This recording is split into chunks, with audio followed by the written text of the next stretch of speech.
قاد عملية تجفيف الأهوار بعقاب الانتفاضة الشعبانية، وجمع 300 شخص من الشباب بأحد الحقول بالأهوار، وأمر قصي بقتلهم جميعا. يأكد شاهد عيان أن قصي شارك بقتل هؤلاء، فقتل 4 منهم بيده. أنا عصام بشيش، وهاي منصة خليك إيجابي وبرنامج إنجازات القائد.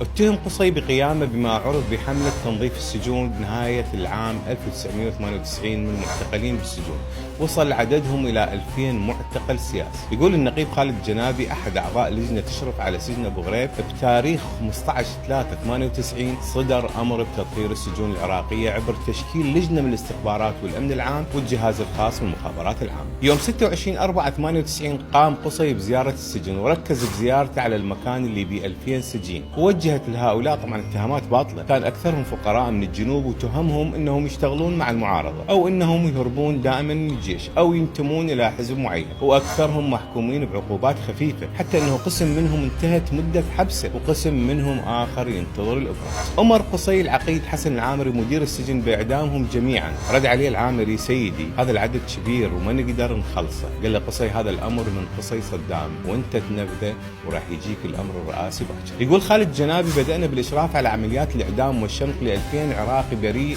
من الساعة 6 الصبح حتى الساعة 9 بالليل. بعد الانتهاء من شنق وإعدام 2000 عراقي، اتصلنا بقصي وأخبرناه بأنه المهمة انتهت. أيضا أمر صدام بالعام 99 باغتيال السيد الشهيد محمد صادق الصدر، كلف نجلة قصي بتنفيذ المهمة، وكان قصي بالنجف قبل يومين من استشهاد السيد إلى يوم استشهاد. هي هاي إنجازات قصي وإنجازات والد القائد.